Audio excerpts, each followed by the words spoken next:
I thought leaving my HOA would finally bring peace to my life, but I was wrong. Just days after I moved out, chaos erupted in the most unexpected way. It started with a quiet evening, the kind where you think nothing could possibly go wrong. Then came the knock, sharp, impatient, and full of authority. I opened the door to flashing lights, uniformed officers, and a furious HOA president standing on my lawn, screaming accusations I couldn't even understand. I had no idea that what happened next would spiral into one of the most shocking confrontations my neighborhood had ever seen. Karen, our HOA president, had always been strict, but after I officially left the association, something inside her completely snapped. That night, she stood at the end of my driveway, clutching a thick binder of HOA bylaws like it was some kind of holy scripture. Her face was red, her voice sharp, and she was shouting about community violations I didn't even know existed. According to her, by removing the HOA's property sign from my yard, a sign I legally owned, by the way, I was threatening the neighborhood's identity. It sounded ridiculous, but she was dead serious. Before I could even ask her to leave, she stormed off, phone in hand, pacing furiously as she called the cops right there in front of me.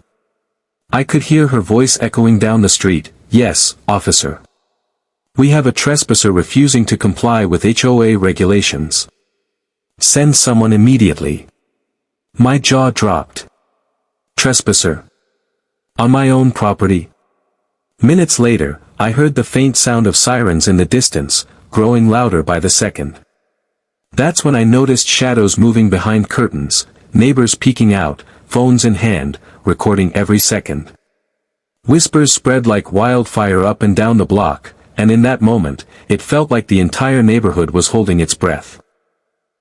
By the time the police cars pulled up, Karen was pacing in circles, rehearsing her version of events like a stage performance.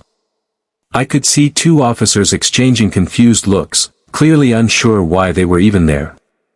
What I didn't know, and what Karen definitely didn't expect, was that my son had just arrived home. And he wasn't just any son, he was a cop. Just as the officers were about to approach me, headlights swept across the street. My son's car rolled up slowly, and when he stepped out, Karen's entire expression shifted. Dressed casually but carrying himself with authority, he walked right past her shouting and straight toward the two officers.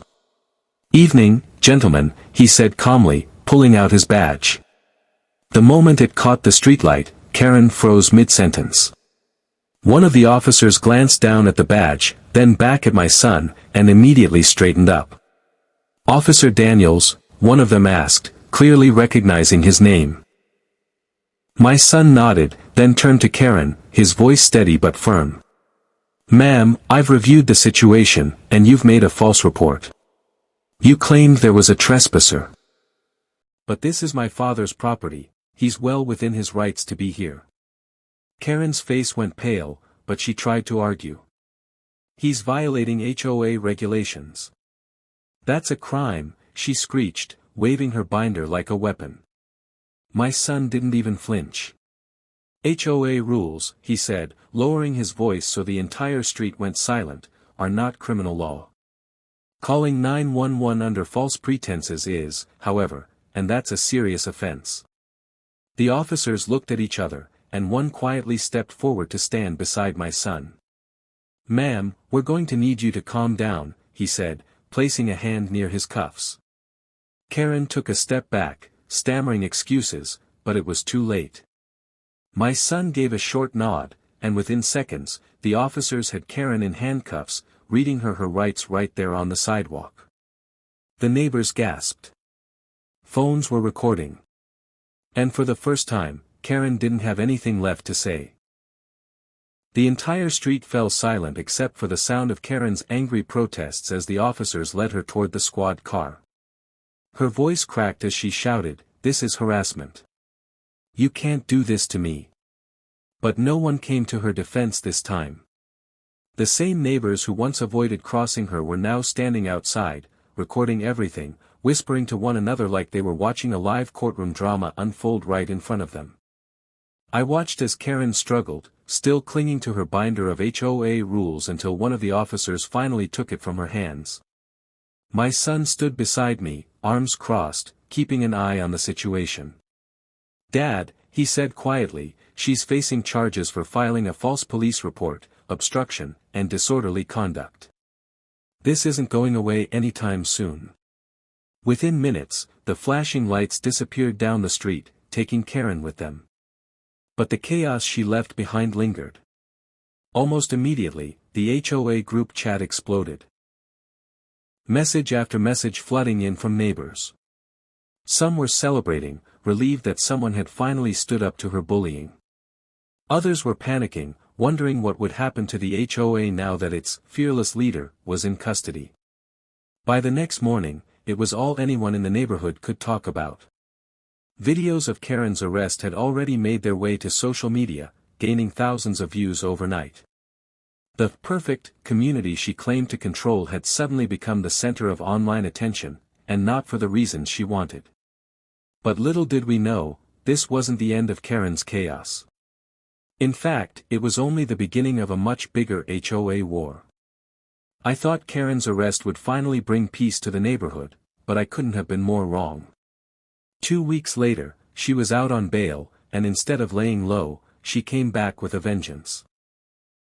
Late-night emails, angry letters stuffed into mailboxes, and long rants in the HOA group chat became the new normal. She claimed she was framed, accusing me and my son of abusing power. And exactly how to bring them down. I spent days combing through their bylaws, highlighting every illegal clause they'd been enforcing for years. What I discovered was bigger than just my case. They weren't just harassing me. They'd been extorting homeowners across the entire neighborhood. The deeper I dug, the uglier it got. Financial records showed suspicious maintenance fees funneled into private accounts. Contractors were being paid for repairs that never happened. Even worse, I found an email chain, accidentally forwarded to me by a disgruntled board member, where they openly discussed making an example out of me if I didn't comply. That was my breaking point. I handed everything over to my attorney friend, and together, we prepared a lawsuit that would shake the HOA to its core. Meanwhile, the police reopened the arson investigation after I submitted the new evidence. The board thought they were untouchable, but now, the law they tried to twist was about to crush them. What none of us knew, though, was just how far the HOA was willing to go to protect themselves once they realized I was fighting back. The real battle was only beginning. The courtroom was packed on the day of the hearing. Neighbors filled the benches, whispering as the HOA board sat stiffly at the defense table, their attorneys shuffling papers nervously. I walked in with a folder thicker than a phone book, months of collected evidence, legal citations, and witness statements. This wasn't just about me anymore, this was about every homeowner they had bullied, fined, and intimidated. The turning point came when my attorney projected the leaked emails onto a massive screen for everyone to see. The entire room gasped as the words lit up, "Make an example out of him." The HOA president's face turned pale. One by one, their secrets spilled into the open, the fake maintenance fees, the illegal fines, the harassment campaigns, even connections to the arson itself.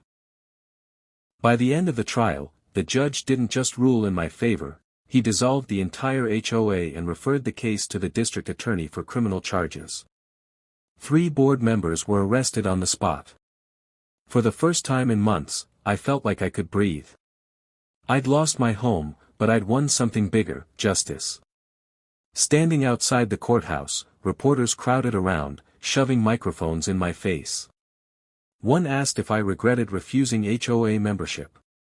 I smiled and said, if standing up for my rights cost me a house, it was worth it. But as I drove away, I couldn't shake one thought: if my HOA was capable of this, how many more stories like mine are out there, hidden behind perfect lawns and white picket fences? If you've ever faced an HOA nightmare, let us know in the comments, and don't forget to subscribe for more shocking cases from HOA Case Files.